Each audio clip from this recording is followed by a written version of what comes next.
사도신경으로 신앙 고백하겠습니다.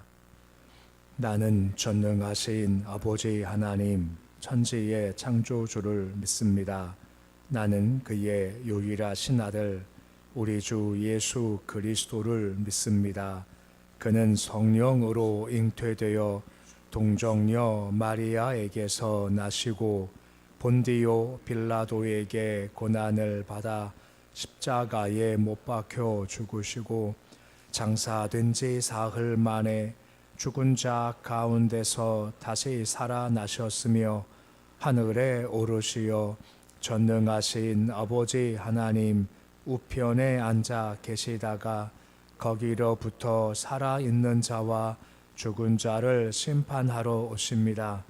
나는 성령을 믿으며 거룩한 공교회와 성도의 교제와 죄를 용서받는 것과 몸의 부활과 영생을 믿습니다. 아멘.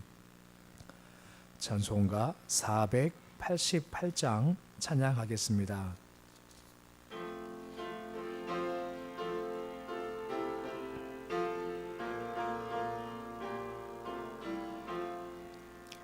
이 몸의 소망 무언가 우리 주 예수뿐일세. 우리 주 예수밖에는 믿으리 아주 없도다. 주 나의 반석이시니 그 위에 내가 서리라. 그 위에 내가 서리라. 무섭게 바람 부는 밤 물결이 높이 설렐 때 우리 주 크신 은혜에 소망에 닿을 줄이라.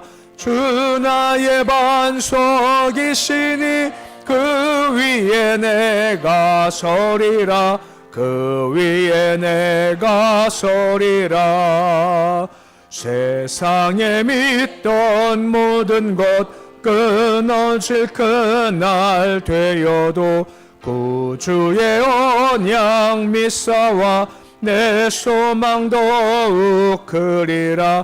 주 나의 반석이시니 그 위에 내가 서리라. 그 위에 내가 서리라. 바라던 천국 올라가 하나님 앞에 배울 때 구주의 의를 힘입어 어여치 바로 서리라. 주 나의 반석이시니 그 위에 내가 서리라. 그 위에 내가 서리라. 543장 찬양하겠습니다.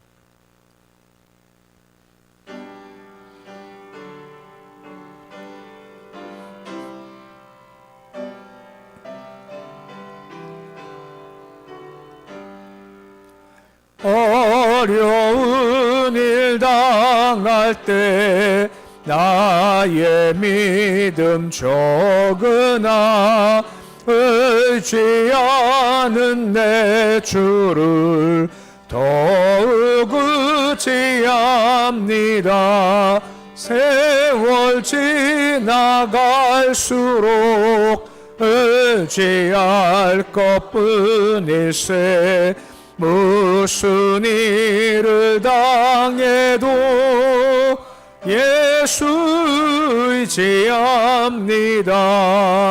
성령께서 내 마음 밝히 비춰주시니 인도하심 따라서 주만 의지합니다. 세월 지나갈수록 의지할 것뿐일세. 무슨 일을 당해도 예수 의지합니다. 밝을 때의 노래와 거둘 때의 기도로 위태할 때 도움을 주께 간구합니다. 세월 지나갈수록 어찌할 것뿐일세. 무슨 일을 당해도 예수 의지합니다. 생명 있을 동안에 예수 의지합니다. 천국 올라가도록 의지할 것뿐일세. 세월 지나갈수록 어찌할 것뿐일세. 무슨 일을 당해도 예수 의지합니다.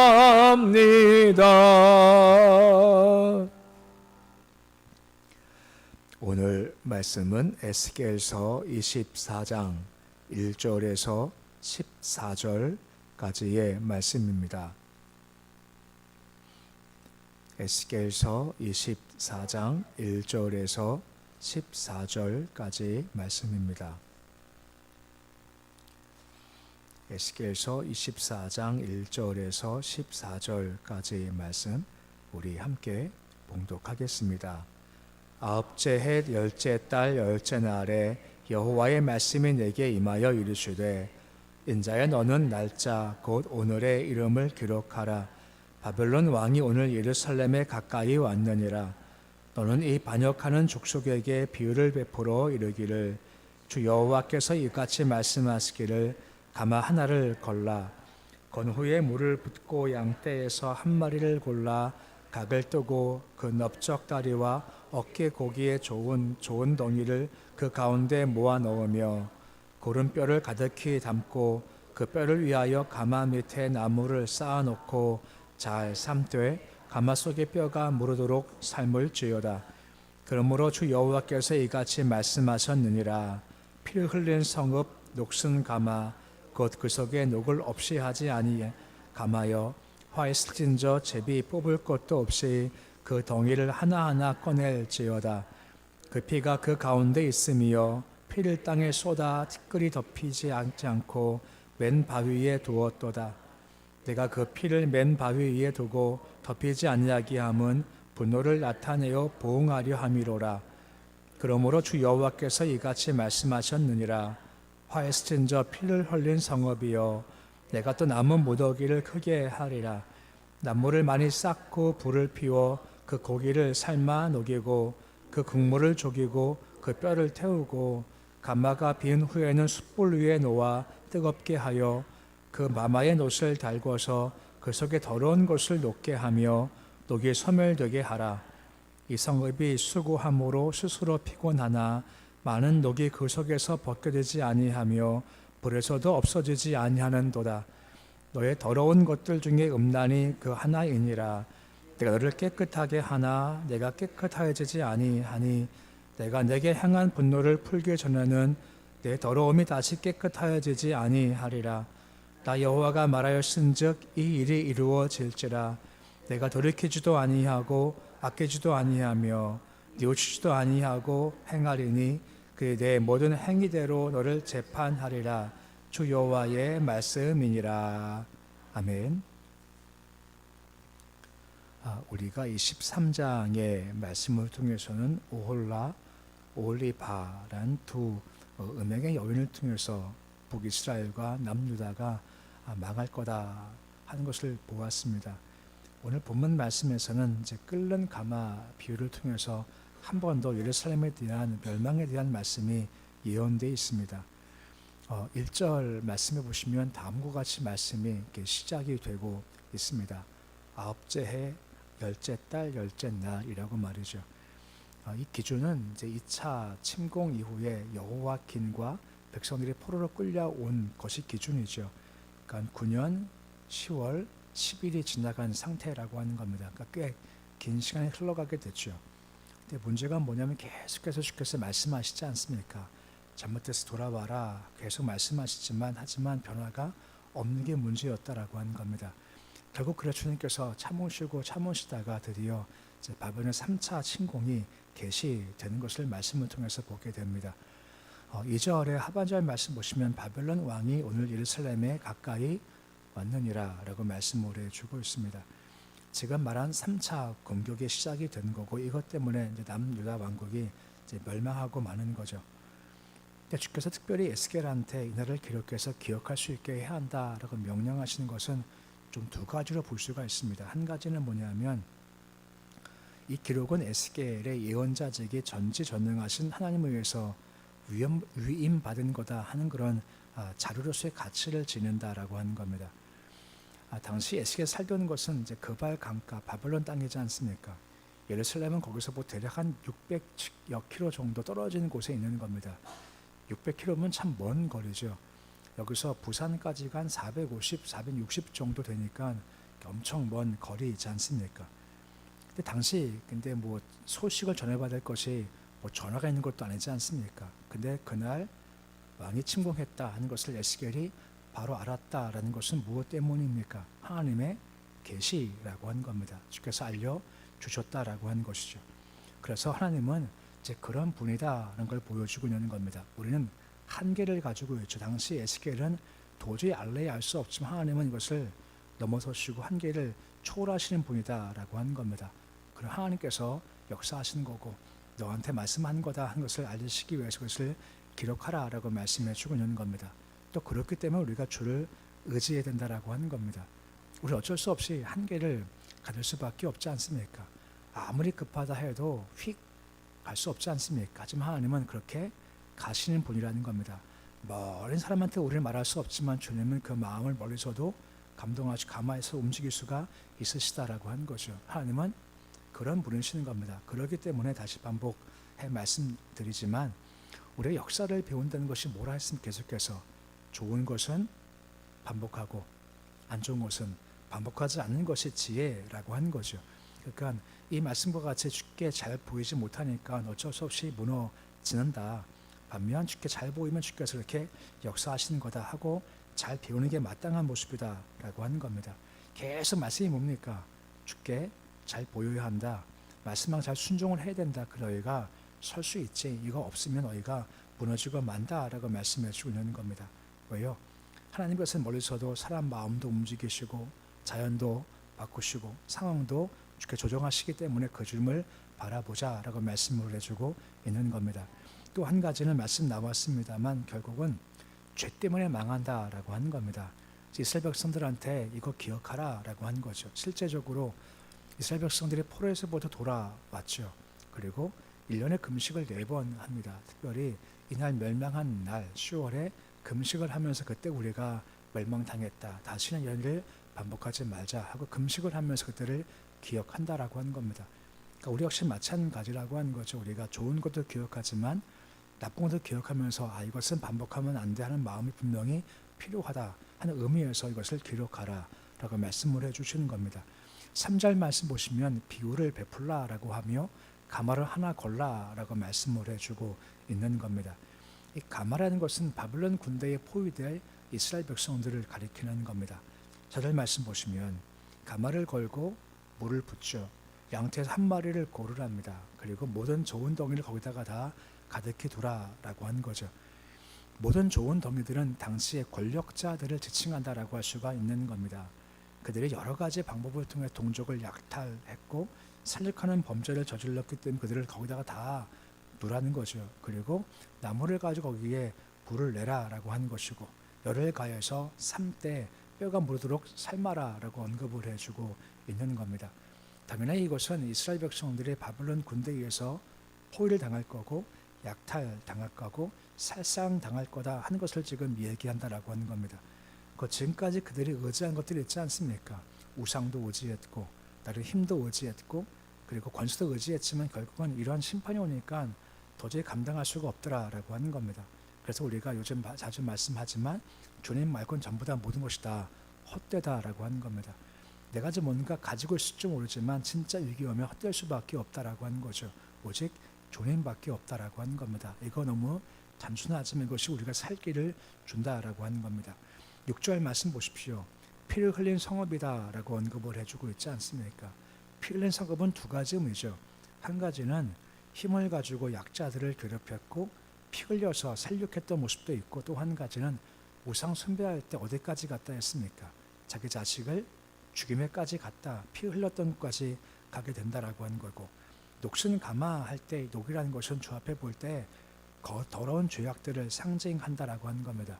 근데 가장 마지막에 제비를 뽑을 것이 없다라고 하죠. 옛날 전쟁에서 가끔 그런 적이 있답니다. 승전국이 패전국이 다시는 덤비지 못하게 하기 위해서 제비를 뽑는답니다. 10명에 1명 제비를 뽑아서 그 1명 뽑힌 사람들을 그냥 죽인다라고 하는 겁니다. 겁을 주는 거고 힘도 빼앗는 거죠. 근데 이스라엘 백성들은 제비를 뽑을 것이 아무것도 없다고 하죠. 왜 그렇습니까? 그만큼 다 죽었고 다 포로가 돼서 끌려가 버리니까 제비를 뽑아서 할 것도 없을 만큼 완전히 패망을 당한다라고 말씀을 해주고 있는 겁니다. 7절 말씀 보시면 피 흘린 성읍이다 한 이유를 설명해요. 피를 뿌려서 맨 바위에 두었다라고 하는 겁니다. 모세 율법에 의하면 짐승 피조차 흙으로 덮으라라고 되어져 있는 겁니다. 근데 짐승 피마저 그렇게 할 텐데 권력자들이 약탈과 그리고 핍박으로 말미암아 사람들을 그냥 죽이고 시체를 그냥 방치하고 피도 그냥 다 흙에 넣지 않고 그냥 내놓았다라고 하는 거죠. 그러니까 이런 죄를 범하니 보응을 당할 수밖에 없다는 겁니다. 그래서 9절 말씀 보시면 그러므로라고 하지 않습니까? 나무 무더기를 크게 하리라. 그러니까 열을 가하는 나무가 많으니까 그만큼 열이 강해진다라고 하는 거죠. 그만큼 군력이 그만큼 셀 거다라고 말씀해주고 있다라고 하는 것입니다. 그만큼 참고 참으시다가 그 바벨론 군대의 마음을 격동시키는 거죠. 저것을 다 진멸시키자, 다 죽이자 하는 마음으로 격동시키니까 그들이 더욱더 악하게 되었다라고 하는 것입니다. 요즘 말씀 보면서 자주 언급된 단어 중 한 가지가 충동한다, 격동한다, 그 반대 의미가 감동한다 하는 마음이 있지 않습니까? 똑같은 대상이지만 주께서 어떻게 역신하신가 따라서 나쁜 쪽으로 격동시킬 수 있고 좋은 쪽으로 감동시킬 수도 있다는 거죠. 문제는 우리의 태도라고 하는 겁니다. 태도가 좋으면 주께서 악한 것도 감화시켜서 바꾸게 하시고, 죄를 지으면 하지만 좀 격동시켜서 더 강하게 징벌하신다라고 하는 겁니다. 야곱 보십시오. 그가 세겜에 갔었을 때 원래 베델 가야 되지만 세겜에 머무르면서 가지 않으니까 주께서 어떻게 하십니까? 위기를 주시죠. 위기 주셔서 도망을 가야 되는데 세겜 사람들이 막 다가오니까 야곱 마음이 두려움을 가지기 시작했지 않습니까? 하지만 그때 야곱이 정신 차리고 베델에 올라가야겠다. 그 마음 먹고 출발을 하죠. 그러니까 이것이 역전되지 않습니까? 어떻게 하십니까? 하나님께서 세겜사의 마음을 두렵게 하셔서 쫓아오지 못하게 하신다라고 하는 겁니다. 상황은 똑같아요. 오직 우리의 태도라는 겁니다. 태도가 좋으면 주께서 악한 것도 감화시켜서 좋게 바꿔주신다라고 하는 거죠. 주를 잘 섬기는 것이 그만큼 중요하다라고 하는 겁니다. 또 11절 말씀 보시면 그 반복된 패턴이지만 분명히 심판이 있지만 소망도 함께 주신다라고 하는 겁니다. 가마가 빈 후에라고 나오죠. 이것이 무슨 말이겠습니까? 가마가 비었다는 것은 거민들이 대부분 다 살육을 당하거나 포로가 되어서 가마가 텅 비게 될 정도라고 하는 것입니다. 곧 남은 자가 별로 없을 만큼 텅 빈 것이 예루살렘 성이 된다라고 하는 겁니다. 11절 가장 마지막에 뭐라 말씀하십니까? 녹이 소멸되게 하겠다라고 하는 거죠. 무슨 말입니까? 이 가마가 이스라엘이거든요. 근데 가마를 달궈서 그것을 깨는 것이 아니라 뭐 하시는 겁니까? 녹을 소멸되게 하신다는 것이고 깨끗게 하신다는 거죠. 그 이유가 뭐 때문이죠? 포로된 자가 돌아올 것을 주께서 이미 예비해 두신다라고 하는 겁니다. 곧 남은 자가 돌아오게 하신다라고 하는 겁니다. 끝났다 하고 패망해하고 끌려갔지만 하지만 결국은 주님께서 이미 70년 후를 예비해 두셨다라고 하는 겁니다. 하나님은 그러신 분이라는 겁니다. 하나님 우리를 위해서 준비하시고 예비해 주시는 분이라고 하는 거죠. 그때 말입니다. 이게 우리 소망과 희망이라는 것이고 비슷하게 이것을 우리가 그러나 하나님이다 라고 설명을 종종 합니다. 출애굽기 1장 12절 말씀 보시면 뭐라 말씀을 해주고 있습니까? 우리 말씀 같이 함께 읽어보시겠습니다. 그러나 학대를 받을수록 더욱 번성하여 퍼져나가니 애굽 사람이 이스라엘 자손으로 말미암아 근심하여라고 나와 있지 않습니까?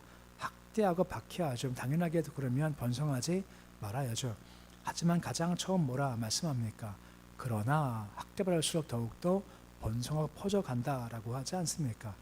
절망과 어둠이지만 주께서 개입하시면 절망과 어둠이 소망으로 바뀔 수가 있고 번성과 그리고 퍼져감으로 바뀔 수가 있다라고 하는 겁니다. 하나님이 개입하실 때 말입니다.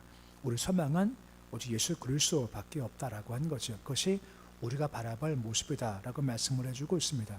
14절 말씀 보시면 한 번 더 내가 왜 너희를 어렵게 하느냐 설명되어 있습니다. 내가 너를 깨끗하게 하나 너는 깨끗하여지지 아니하니 라고 말씀하고 있습니다. 계속 말씀을 주심으로 깨끗게 해야 된다, 깨끗게 해야 돼. 하지만 깨끗게 안 됐지 않습니까? 그들 스스로도 더러운 길을 가지 깨끗한 길 돌아오지 않게 되어서 주께서 어쩔 수 없이 징벌을 내릴 수밖에 없다라고 말씀하시는 겁니다. 하지만 기억할 것이 뭐죠? 가마 자체를 부셔버리는 것이 아니라 깨끗게 하신다라고 하는 겁니다. 녹을 제거해 다시 돌아오게 할 거다 하는 주의 예비하실 분명히 있다는 겁니다. 오늘 말씀 보면 하나님은 사람의 한계를 넘어서시는 분이지 않습니까? 다시 기억해 보십시오. 3차 침공날 600km 떨어진 곳에 인들을 주께서 다 아시고 에스겔한테 말씀을 하세요. 하나님 바로 그런 하나님이시다라고 하는 겁니다. 그러게 주님을 우리가 의지하자는 것이 그분께 잘 보이자라고 하는 겁니다. 잘 보여 주께서 삶을 바꾸시던가 상황을 변화시키시던가 자연을 주께서 통해서 역사하시던가 뭔가 변화를 분명 주신다라고 하는 겁니다. 하나님은 우리의 소망의 그분을 잘 바라보자라고 하는 겁니다. 또한 동시에 녹슨 가마를 파괴시키는 것이 아니라 어떻게 한다고 말씀하십니까? 녹을 제거하신다는 겁니다. 삶 가운데 어려움이 와요. 우리를 없애는 것이 아니라 우리 삶의 녹을 제거하시기 위해서 어려움을 주실 수 있다라고 하는 겁니다. 녹이 제거되면 다시 회복됨이 시작되지 않습니까? 하나님은 참 멋지신 분이지 않습니까? 포로대에 끌려가는 상황이지만 이미 주님은 다 계획이 있으신 겁니다. 70년 후 살 수 있게 이 땅을 깨끗하게 바꿀 거다. 녹을 내가 제거할 거다. 그때까지 잘 참아라. 잘 견뎌라. 그러면 다시 돌아와서 다시 시작할 거다. 말씀하시는 겁니다. 하나님은 전능하시고 전지하시고 선하신 분이십니다. 그러기에 우리가 그분을 바라봐서 힘들지만 때로는 그런 하나님이 하고 소망 품고 걸어가시고 전능하신 주님께 우리가 은혜 좀 잘 보여서 주께서 이끄시는 삶, 우리가 어찌할 수 없지만 우리를 넘어서 역사하시는 하나님을 의존하는 모습이 되실 수 있으시기를 우리 주 이름으로 축원해 드립니다. 기도하겠습니다. 아버지 하나님, 하나님은 참 놀라우신 분이십니다. 포로 상황, 전쟁 상황, 끝이다 하는 절망이지만 이미 주님은 70년 후를 바라보면서 예루살렘의 녹을 제거하셔서 그 후 다시 돌아올 사람들을 준비하고 계신다라고 하는 것입니다. 하나님은 정말 엄청나신 분이십니다. 우리 감히 헤아릴 수 없지 않습니까? 그러기에 우리가 주를 믿고 따르는 자가 되기 원합니다.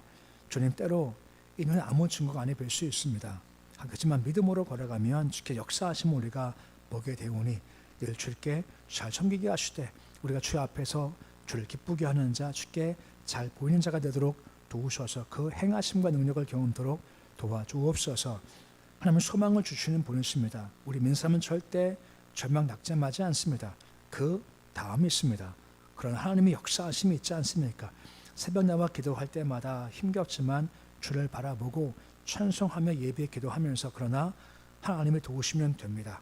하나님 믿음을 가지도록 주여 도와주시옵시고 그 믿음 중 소망 품게 하시고 절망 버리게 하시고 특히 기도하면서 소망이 더욱더 강화되게 해 주시옵시고 역사하실 주님을 더욱더 바라볼 수 있도록 주님 도와주옵소서. 다 우리 한계와 문제들을 가지고 있습니다. 내가 해야 되지만 할 수 없는 것들이 많이 있지 않습니까? 저는 문제 내가 어찌할 수도 없고 질병 문제도 물질도 직업도 사업도 여러 가지 문제를 내가 할 수 없습니다. 하지만 주님은 간섭하시며 개입하시며 바꾸시고 뒤집어 놓으십니다. 그래서 그 주를 바라보게 해주시옵시고 기도 중 승리하도록 주여 도와주시옵소서. 전하들 견고하게 잘 붙잡아 주시기를 소망합니다. 우리 아이들도 이 어지러울 때 오직 예수만 의지하기를 소망하오니 믿음을 더하여 주시기를 소망합니다. 우리 아이들이 실력이 있을 수도 있습니다. 젊음이 있을 수도 있습니다. 능력이 있을 수도 있습니다. 하지만 이것은 한계고 오직 주님만 한계가 없는 분이오니 꼭 주를 붙잡고 한계를 깨고 나갈 수 있도록 주여 도와주시옵소서. 교회 기름 부어주시기 원합니다. 성령 충만케 하시옵시고 예배가 살며 살아계신 주님을 경험할 수 있는 교회가 되게 해주셔서 세상 권세가 아니라 금과 은이 아니라 오직 예수에 대한 믿음과 하나님의 권세로 무장될 수 있도록 우리 교회 가운데 임하여 주시옵소서.